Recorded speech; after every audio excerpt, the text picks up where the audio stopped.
Welcome back in a trigonometric lecture series. आज का topic है trigonometric ratios of some specified angles. Trigonometric ratio जब आया तो आपके दिमाग में ख्याल आया होगा साइन कॉस टैन का, बिल्कुल वही है, और कुछ स्पेसिफाइड एंगल।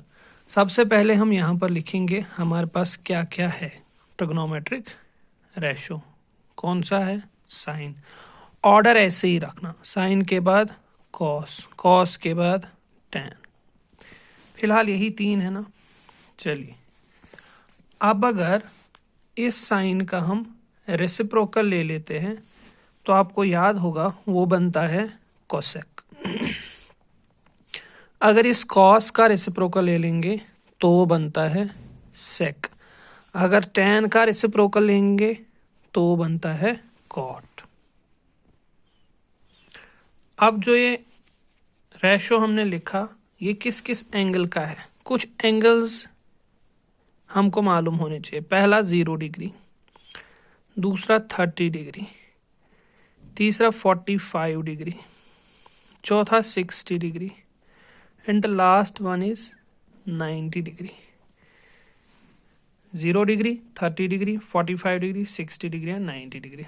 अब देखो, पहली लाइन याद करनी है बाय हुक और क्रुक। साइन 0 डिग्री होता है 0, साइन 30 डिग्री होता है 1/2। इसका हम प्रूफ ले लेंगे किसी और लेक्चर में, क्योंकि प्रूफ तो आपको अक्सर आता नहीं है, लेकिन मैं दिखा दूंगा किसी और लेक्चर में अलग से। वो साइन 0 डिग्री होता है 0, वैल्यू साइन 30 डिग्री लिख के होगा, उसकी वैल्यू 1/2। साइन 45 डिग्री होगा, उसकी वैल्यू 1/√2। साइन 60 डिग्री होगा, उसकी वैल्यू √3/2। साइन 90 डिग्री होगा तो उसकी वैल्यू 1। बस ये लाइन आपको याद करनी है। साइन 0 डिग्री पे 0 होता है, साइन 30 डिग्री पे 1/2 होता है, 45 डिग्री पे साइन 1/√2 होता है, 60 डिग्री पे साइन √3/2 होता है और 90 डिग्री पे साइन 1 होता है। तो यहां से आपको पता चला होगा साइन की जो वैल्यू है वो 0 से लेकर कहां तक होती है? 1 तक। और 0 छोटा है, 1 बड़ा है, तो ये इंक्रीजिंग ऑर्डर में है। एक ऑब्जेक्टिव निकल जाएगा कि साइन रेशो में जब एंगल इंक्रीज होता है तो वैल्यू भी इंक्रीज होता है। तो ये हो गया पहला ऑब्जेक्टिव कि साइन में जब एंगल्स इंक्रीज होते हैं तो वैल्यूज भी इंक्रीज होते हैं। क्या क्या वैल्यू है? 0, 1/2, 1/√2, √3/2 एंड 1। अब जो कॉस है, ध्यान से सुने, कॉस इसका उल्टा है, रिवर्स प्रोसेस। ये 1 था ना पहले, ये 1 था लास्ट में, ये आएगा पहले। ये √3 था, ये इसके बाद आएगा। 1/√2 यहीं पर, 1/2 यहां चला जाएगा और 0 यहां चला जाएगा। तो दूसरा ऑब्जेक्ट यहां क्या बनेगा? जब कॉस पे एंगल्स इंक्रीज होते हैं तब वैल्यू डिक्रीज होती है। Very good. अब है तीसरा, ध्यान से सुनना, टैन। टैन इन दोनों का डिवीजन होगा, टैन इन दोनों का डिवीजन होगा। मैं यहां पर लिखूंगा, आप लोग डिवीजन मत लिखना। 0/1 वो होगा 0। आप सिर्फ वैल्यू याद रखना या बना लेना उस टाइम। इन दोनों का डिवीजन 1/2 होल डिवाइडेड बाय √3/2। यहाँ 2 और 2 कैंसल, कितना आएगा? 1/√3। ठीक है। अब यहाँ 1/√2 होल डिवाइड बाय 1/√2, √2 और √2 कैंसल, 1/1 क्या आया? 1। तो tan 45 कितना होगा? 1। tan 30 डिग्री कितना होगा? 1/√3। tan 0 degree that is 0। अब tan 60, इन दोनों का डिवीजन, तो √3/2 और होल डिवाइड बाय 1/2। 2 और 2 गेट्स कैंसल, √3/1 वो बनेगा √3। तो tan 60 डिग्री है √3। अब इसका डिवीजन करेंगे 1/0, जो कि कभी पॉसिबल नहीं होगा, इसलिए हम इसको लिखते हैं ND। ND का मतलब नॉट डिफाइंड, नॉट डिफाइंड। ये हो गए 3। अब अगले वाले 3 बहुत ही आसान है। देखो, चौथा मीनस कोसेक, इसका रेसिप्रोकल ये था 0/1, ये बनेगा 1/0, 1/0, जो कि क्या होता है? Not defined. ये था 1/2, ये बनेगा 2/1 जो बनेगा 2। ये था 1/√2, वो बनेगा √2। ये था √3/2, बनेगा 2/√3। दिस इज 1/1, तो यहाँ भी 1/1 ही बनेगा, तो वापस से 1 ही निकलेगा। ठीक है। अब है सेक 5वां, दूसरे का रेसिप्रोकल। ये 1 है तो 1/1 ही आएगा, तो 1 ही रहेगा। √3/2, ये बनेगा 2/√3। 1/√2, ये बनेगा √2। 1/2, 2/1, हो गया 2। ये था 0/1, वो बनना चाहिए 1/0, लेकिन हमको मालूम है जब भी डिनोमिनेटर में 0 होगा तो नॉट डिफाइंड। अब है कॉट। कॉट tan का रेसिप्रोकल, ये क्या है? वो 0/1, वो बनेगा 1/0। उसका क्या मतलब? ये बिल्कुल सही, नॉट डिफाइंड। ये है 1/√3, बनेगा √3/1। ये है 1/1, तो वो भी 1 ही रहेगा। ये है √3/1, तो वो आ जाएगा 1/√3। ये है 1/0, तो बनेगा 0/1, तो 0/1 कितना होता है? 0। तो ये हो गया trigonometric ratios of some specified angle, जो कि एक टेबल की सूरत में है। इसको एक टेबल की शक्ल दे देते हैं।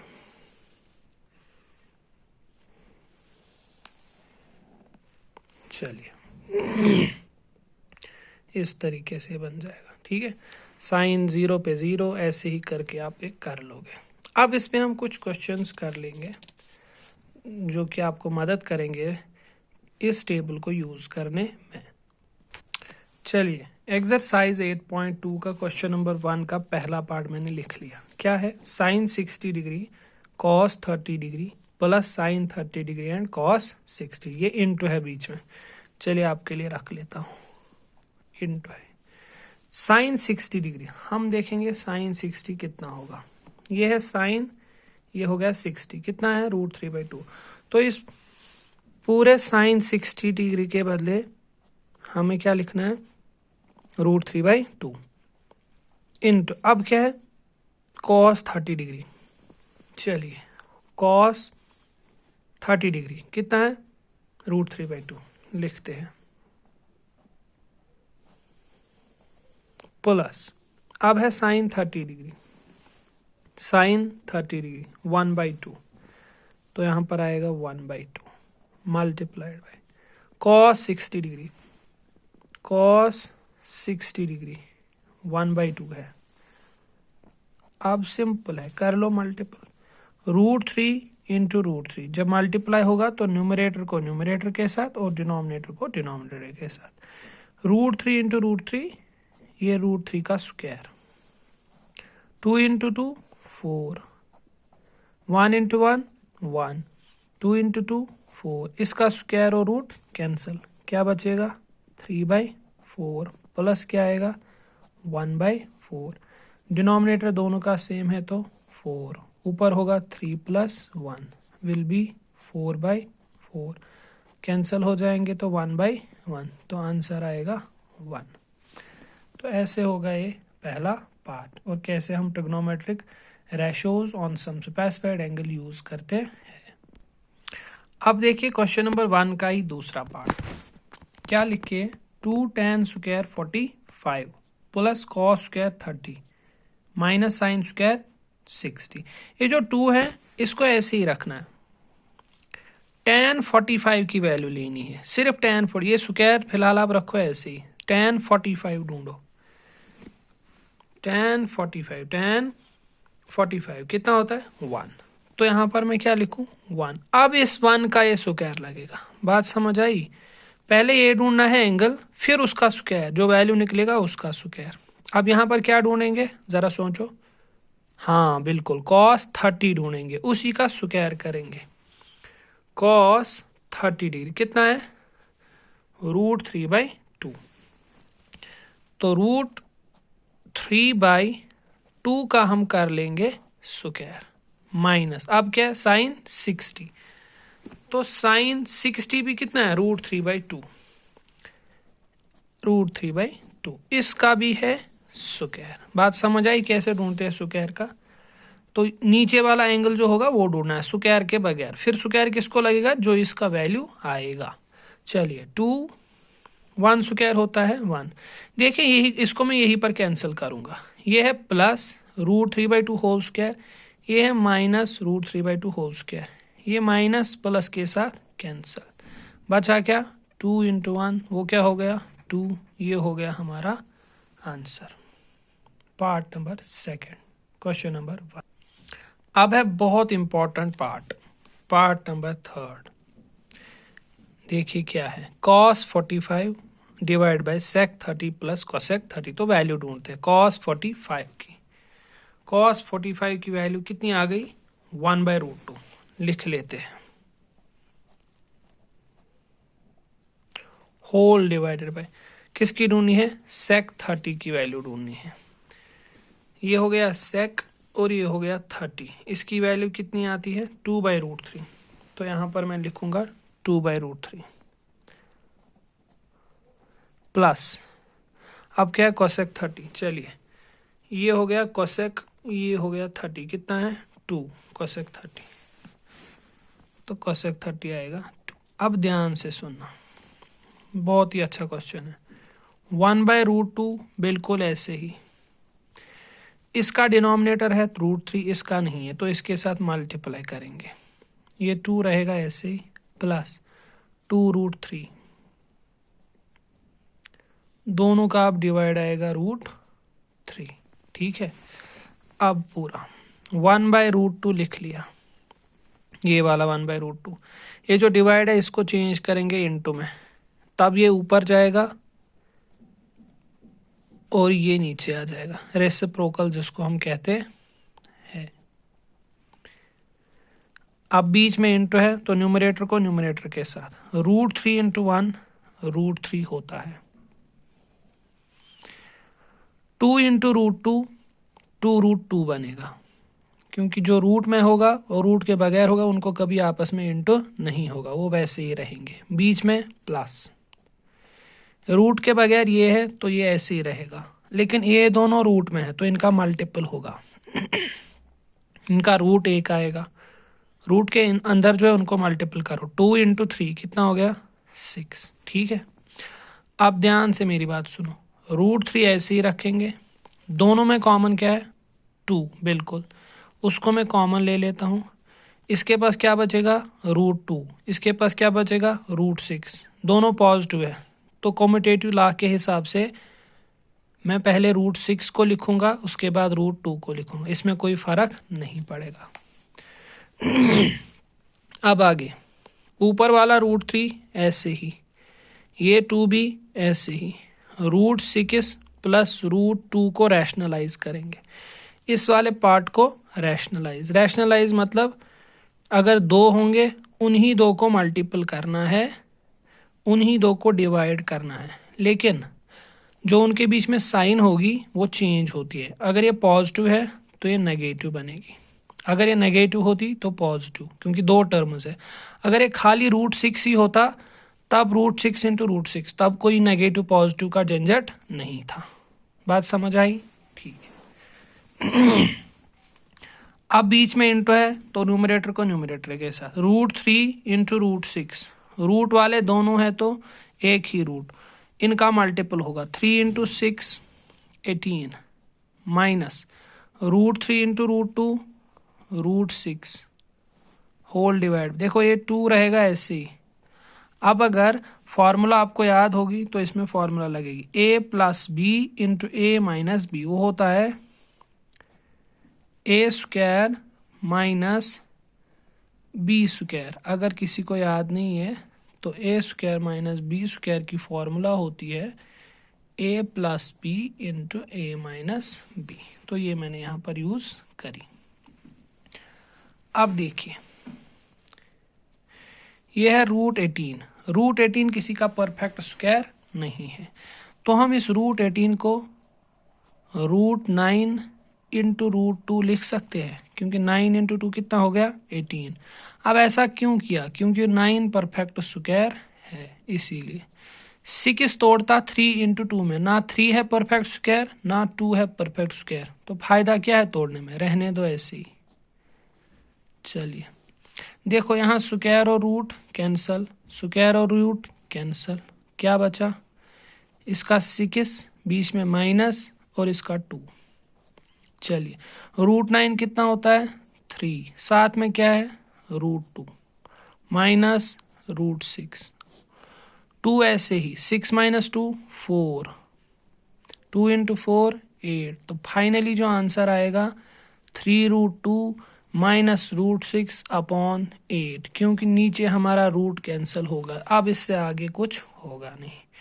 ये हो गया क्वेश्चन नंबर 1 का तीसरा पार्ट। बड़ा ही इंपॉर्टेंट था, ध्यान से देखना, 1-2 बार समझ आ जाएगा, फिर खुद से ट्राई कर लेना।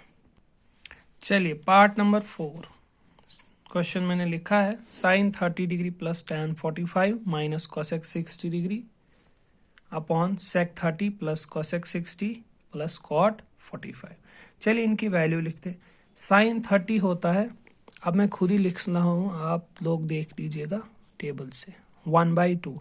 tan 45 होता है 1, cosec 60 होगा 2/√3। ये भी अच्छा क्वेश्चन है। होल डिवाइडेड बाय sec 30, उसकी वैल्यू 2/√3 बनेगी, प्लस cosec 60 वो होता है cosec 60, सॉरी ये cos 60 है, cos 60 है 1/2, प्लस cot 45 हो गया 1। अब ध्यान से देखो, पहले यहाँ पर इन दोनों को हम क्रॉस मल्टीपल करेंगे और नीचे इन दोनों को हम क्रॉस मल्टीपल करेंगे, क्योंकि रूट वाला रखेंगे ऐसे ही, पहले रूट के बगैर वालों को। देखो इसका कुछ डिनोमिनेटर नहीं तो मल्टीपल होगा, तो ये बनेगा 1 + 1 × 2 हो गया 2, दोनों का डिवाइडेड बाय 2, माइनस 2/√3 जैसे है वैसे ही रहेगा। यहाँ 2/√3 मैं यहाँ लिखूंगा, क्योंकि बीच में प्लस है ना, इसको कोई फर्क पड़ेगा नहीं। पहले इसको लिखेंगे 1 + 2 × 1 2 होल डिवाइडेड बाय 2, ठीक है। चलिए कितना हो गया 3/2, 3/2 माइनस क्या है 2/√3 होल डिवाइडेड बाय, ये भी कितना हो गया 3/2 प्लस 2/√3। चलिए अब इसको क्रॉस मल्टीप्लाई कर लेते हैं। 3√3 तो 3√3 बनेगा, 2 × 2 तो 4 बनेगा, नीचे भी होगा 2√3 होल डिवाइडेड बाय, इनका भी 3√3 बीच में है प्लस 2 × 2 4 डिवाइडेड बाय 2√3। देखिए 2√3 और 2√3 कैंसिल, क्या बचा 3√3 माइनस 4 डिवाइडेड बाय 3√3 प्लस 4। अब देखो यहाँ पर नीचे आए 2 टर्म्स, वो भी एक के साथ है रूट, तो हम रैशनलाइजेशन करेंगे। मैंने आपको सिखाया 2 टर्म्स होंगी तो वही लिखो ऊपर, लेकिन साइन अगर प्लस होगा तो इनका साइन माइनस बनेगा, क्योंकि यहाँ था ना प्लस, तो इनका साइन माइनस बना। अब देखो बेटा, ये दोनों टर्म सेम है ऊपर, ये भी वही है ये भी वही है। अगर मान लो ये था 2 × 2 हो गया 2² या a × a² तो ये इंटू ये इनका होल स्क्वायर बनेगा, ये बनेगा 3√3 माइनस 4 होल स्क्वायर। लेकिन नीचे कुछ और बनेगा, नीचे इसको a कंसिडर करो, इसको b, तो a + b, फिर यहाँ पर a - b। फॉर्मूला पहले वाले क्वेश्चन तीसरे वाले पार्ट में मैंने बताई, a + b × a - b, a + b × a - b किसके बराबर होता है a² - b², ठीक है। तो हम ये वाली यूज यहाँ करेंगे, तो 3√3 होल स्क्वायर माइनस 4²। अब देखो यहाँ फॉर्मूला होगी a - b होल स्क्वायर, आपको पता होगा वो किसके बराबर है a² + b² माइनस 2ab, ये हो गया a² + b² minus 2 × a × b, ठीक है। इसको देखो 3² कितना होता है 9 इंटू इसका स्क्वायर और रूट कैंसल, बचेगा 3, 4² कितना 16। चलिए 3 स्क्वायर यहाँ लिखते हैं, 3 स्क्वायर कितना हो गया 9 इंटू रूट स्क्वायर और रूट कैंसल तो 3 प्लस 4 स्क्वायर कितना हो गया 16 फिर है माइनस। देखो इसको इसके साथ फिर इसको इसके साथ मल्टीप्लाई करेंगे। फिर से सुनो ये वाला पार्ट, इस 3 का स्क्वायर 9 स्क्वायर और रूट 3 4 स्क्वायर 16 बीच में माइनस ऐसे ही। अब 2 इंटू 3 6 इंटू 4 24 साथ में क्या है रूट 3 रहेगा ऐसे ही। 3 9 27 16 अब 3 9 27 प्लस 16 माइनस 24 रूट 3 अपॉन 7 में से 6 1 2 में से 1 1 इनका प्लस क्योंकि इसके साथ तो होगा ही नहीं। 7 और 6 13 वो एक आया कैरी 2 1 3 1 4 43 माइनस 24 रूट 3 अपॉन 11 ये हो गया आपका आंसर क्योंकि नीचे डिनोमिनेटर में कोई रूट था नहीं। तो ये भी एक बहुत ही अच्छा क्वेश्चन है, पार्ट नंबर 4 है। अब इसमें बचा पार्ट नंबर 5, वो आपके लिए होमवर्क है। यहाँ पर मैं लिख देता हूँ part number 5 of question number 1 do your self, क्योंकि खुद भी आना चाहिए ना कुछ, वो आसान ही है उसमें कोई मसला नहीं है। चलिए मिलते हैं अगली बार।